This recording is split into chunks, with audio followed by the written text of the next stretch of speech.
Welcome back to ஒடிகை 360 channel. இவன் உங்கள் செல்வி.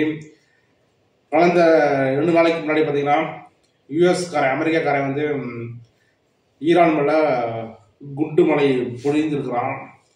அது மட்டும் இல்லாமல் ஈரானை சுற்றி பலவிதமான நிகழ்வுகளானது நடந்த வண்ணம் இருக்கின்றன. ஒன்று குறிப்பாக பார்க்கணும்னா அமெரிக்க நாட்டுக்காரை குண்டு போட்டது. ரெண்டாவது வந்து சீனா கப்பல் வந்து இஸ்ரேலோட கடல் வழியை வந்து சுற்றி வருகின்றது. அமெரிக்கா குண்டு போட்டதின் அடுத்தின் விளைவாக ரஷ்யாவும் சைனாவும் பகிரங்கமாக ஈரானுக்கு ஆதரவை தெரிவித்துள்ளது. ஏமன் நாடானது இன்னைக்கு நடந்த பிரஸ் மீட்ல வந்து முழுக்க போருக்கு தயாராகி விட்டோம், செங்கடலில் உள்ள அனைத்து அமெரிக்க கப்பல்களையும் அட்டாக் பண்ணுவோம் அப்படின்னு ஒரு அறிக்கையானது வெளியிடப்பட்டுள்ளது. எனக்குமே வாய் திறக்காத பாகிஸ்தான் என்ன சொல்லியிருக்கலாம் பார்த்தீங்கன்னா, ஈரான் இதுவரைக்கும் எங்களிடம் வந்து எந்தவித உதவியும் கேட்கவில்லை, அவ்வாறு கேட்கும் பட்சத்தில் முறையான உதவிகளை செய்வோம் என்று பாகிஸ்தான் சொல்றாப்புல. இந்த பக்கம் மோடி ஈரானோட அதிபருக்கு போன்ல பேசுறாப்புல. நாளைக்கு ஈரானோட வெளியுறவுத்துறை அமைச்சர் வந்து புட்டினை சந்திச்சு ரஷ்யாவோட முழு ஆதரவையும் ஈரானுக்கு வழங்குமாறு கேட்க போவதாக உள்ளது. இப்ப அமெரிக்காவுக்கு எதிராக இந்த நடக்கக்கூடிய நகர்வுகள் அனைத்துமே 3ஆம் உலக போருக்கு வித்திடுவதாக உள்ளது. இதை எப்படி முன்னோட்டமாக பார்க்க போகிறோம் என்று சொன்னால், பொதுவாக இஸ்லாமிய சமூகத்தில் ஒரு மார்க்கம் உண்டு, உம்மா என்று சொல்லக்கூடிய ஒரு மார்க்கம் உண்டு. அது என்னன்னு பார்த்தீங்கன்னா, இஸ்லாமிய சமூகத்துக்கும் அதை சார்ந்த நபர்களுக்கும் சண்டைகள் ஏற்பட்டால், பிரச்சனைகள் ஏற்பட்டால், ஒரு இன்னல்கள் ஏற்படும் போது அந்த சமூகத்தில் உள்ள அனைத்து மக்களும் ஒன்று கூடி அந்த பிரச்சனையை தீர்ப்பதே இஸ்லாமியர்களின் உம்மா மார்க்கம் என்று சொல்லப்படுகின்றது. அவ்வாறு இருக்கும் பட்சத்தில் ஈரான் போன்ற முஸ்லிம் நாடை ஒரு முஸ்லிம் அல்லாத நாடு தாக்கும் போது வளைகுடாவில் உள்ள அனைத்து முஸ்லிம் நாடுகளும் ஒன்று சேரவில்லை என்பதுதான் கேள்வி. இந்த போரில் ஈரான் தனிமைப்படுத்தப்பட்டுள்ளது, தன்னிச்சையாக இந்த போரை எதிர்கொண்டு வருகின்றது. இஸ்ரேல் வந்து அமெரிக்காவின் ஒரு அடிமை நாடாகவும் அமெரிக்கா போர் கப்பல்களையும் போர் விமானங்களையும் தன் இடத்தில் வைத்துக் கொள்வதற்காண்டி ஏற்பாடு செய்யப்பட்ட ஒரு இடமாக இஸ்ரேலானது பார்க்கப்படுகின்றது. அவ்வாறு இருக்கும் பட்சத்தில் தனித்து விடப்பட்ட ஈரான் எவ்வாறு இந்த போரில் வெல்லப் போகின்றது, வரலாறு என்ன சொல்லப் போகின்றது என்று பொறுத்திருந்தான் பார்க்கணும்.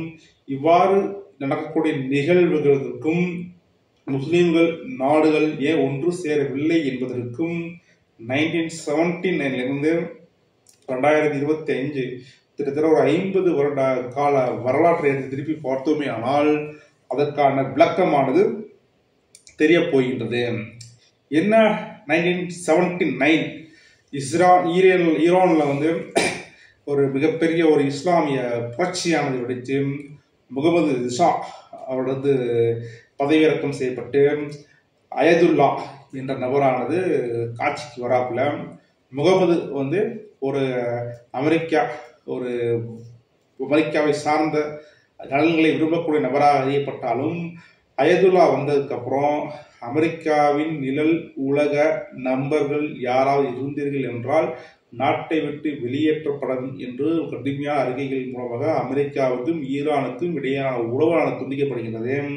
அதன் மூலம் ஒரு புரட்சி ஏற்பட்டு இந்த புரட்சியானது வளைகுடாவில் உள்ள அனைத்து இஸ்லாமிய சமூக நாடுகளுக்கும் இது கடத்தப்படும் என்று சொன்னது மார்க்கம் மூலமாகத்தான் ஈரானானது 1979 தனிமைப்படுத்தப்பட்டதாக சொல்லப்படுகின்றது.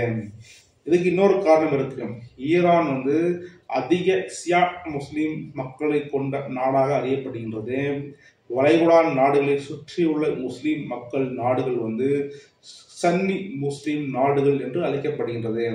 ரெண்டுக்கு என்ன டிஃப்ரெண்ட் பார்த்தீங்கன்னா, சியா பிரிவில் வந்து முஸ்லீம்களில் உள்ள மத குருக்கள் வந்து அதிபராக பொறுப்பேற்கலாம். ஆனால் சன்னி முஸ்லீமில் வந்து முஸ்லீம் மத குரூப்லாக இருப்பவர்கள் வந்து அதிகார பொறுப்புக்கு வராமல் மாறாக வேறு நபர்களை வைத்து ஆட்சியை நடத்துவதுதான் இதோட மாற்றங்கள் சியா முஸ்லீமுக்கும் சன்னி முஸ்லீமுக்கும். இதன் காரணமாகத்தான் ஈரான் ஆனது 1979 தனித்து விடப்பட்டதாக வரலாற்று புள்ளி விவரங்கள் சொல்லுகின்றன.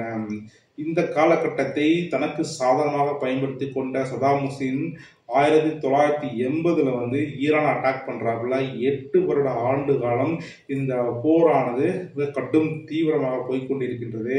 இந்த போருக்கு வளைகுடாவில் சேர்ந்த அரேபிய நாடுகள் வந்து சப்போர்ட் பண்ணதாக சொல்லப்படுகின்றது. கடைசியாக அந்த அயதுல்லா அவர் வந்து அறிக்கையை விட்டு அரியணை விட்டு கீழக்கப்படுறாப்புல. அதுக்கப்புறம் புதுசாக ஒரு மத தலைவரையும் பிரதமரையும் ஒரு முடியாட்சியையும் கொண்டு வராங்க 1980. அதுக்கப்புறம் வந்து ஏன் வளைகுடா நாடுகளுக்கும் அமெரிக்காவுக்கும் என்ன பிணைப்புன்னு பார்த்தீங்கன்னா, 1939 சவுதி அரேபியாவில் வந்து மிகப்பெரிய எரிமலை வெடிப்பானது ஏற்பட்டு மணல் உள்ள பாலைவனத்தில் எண்ணெய்கள் கடல் போல பொங்கி வரக்கூடிய நிகழ்வை கண்டு மக்கள் அஞ்சி ஓடிய தருணத்தை எண்ணும் போது வளைகுடாவில் ஏற்பட்ட அவல நிலையானது இன்னும் கண்ணுக்குள்ளே இருப்பதாக அந்த அரசர்கள் சொல்லுகின்றார்கள். அதனை தடுக்கும் விதமாகத்தான் அதற்கு அமெரிக்காவின் ஹெல்ப்பை வந்து 1939 போகும்போது அதுக்கு வந்து அமெரிக்கா நாங்கள் உதவுறேன், நீங்கள் எனக்கு தேவையான எண்ணெய் வளங்களை கொடுங்கள் என்று சொல்லி அன்றையிலிருந்து இன்று வரை ஒரு சுமூகமான உடன்பாடு தான் போய்கொண்டே இருக்கின்றது. அதனால வளைகுடா நாடுகளில் சேர்ந்த பிற நாடுகளும் சவுதி அரேபியாவை போல மற்ற நாடுகளும் அமெரிக்காவுக்கு இணக்கமாக போகக்கூடிய சூழ்நிலை தான் ஏற்பட்டதாக சொல்லப்படுகின்றது. இது வந்து அப்போ புரிஞ்சிருக்கும். 1979 நடந்த இனவெறிக்கும் 1938 நடந்த இதுக்கும் உள்ள லிங்கை பண்ணி பார்த்தீங்கன்னா உங்களுக்கு கரெக்டாக புரிஞ்சிருக்கும். இந்த இடைவெளியில் பார்த்தீங்கன்னா ஒரு 5 நிகழ்வுகளை வந்து உதாரணமாக எடுக்கலாம். ஏன் வந்து ஈரான் வந்து தனிமைப்படுத்தப்பட்டது, இஸ்ரேலும் அமெரிக்காவும் எவ்வாறு ஈரானை ஆக்கிரமிப்பு செய்தனர் என்று உங்களுக்கு அழகாக வந்து விளக்கலாம். என்னன்னு பார்த்தீங்கன்னா, ஈரானோட தலைமையில் லெபனான் வந்து கிளர்ச்சி ஏற்படுது. அதில் வந்து லெபனானோட அரசர் வந்து தூக்கி எறியப்படுகின்றார்.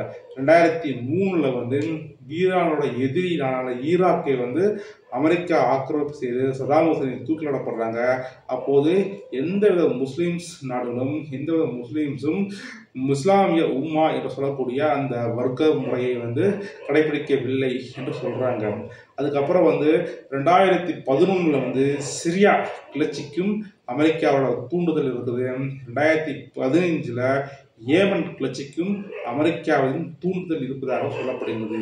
ஆக மொத்தம் 1939 வந்து 2025 வரைக்கும் அமெரிக்காவும் இஸ்ரேலும் சேர்ந்து வளைகுடா நாடுகளை சின்னாபின்னமாக்கி வளைகுடா நாடுகளில் சண்டையை மூட்டிவிட்டு தனக்கு ஏற்ப சாதகமான முடிவுகளை எடுப்பதாகத்தான் இது சொல்லப்படுகிறது. இந்த நிகழ்வு எப்போது பார்க்க வேண்டும் என்றால், இன்றைக்கு அமெரிக்கா குண்டு போட்ட நிலையில் உலக நாடுகளின் ஈரான் பக்கம் திருப்பி உள்ள நிலையில் நாளை என்ன நடக்கப் போகின்றது என்று சிந்தித்து பார்ப்பது மிக மிக அவசியமானது ஒன்றே. எவ்வாறு ஈரான் தனிமைப்படுத்தப்பட்டுள்ளது, தனிமையிலிருந்து எவ்வாறு மீளப் போகிறது, மீண்டும் எவ்வாறு ஆட்சியை பிடிக்கப் போகின்றது என்பதுதான் வரலாற்றின் காலச்சுவடியில் பதிக்கக்கூடிய நிகழ்வாக இருக்கக்கூடும் என்பதில் எந்தவித மாற்று கருத்தும் கிடையாது.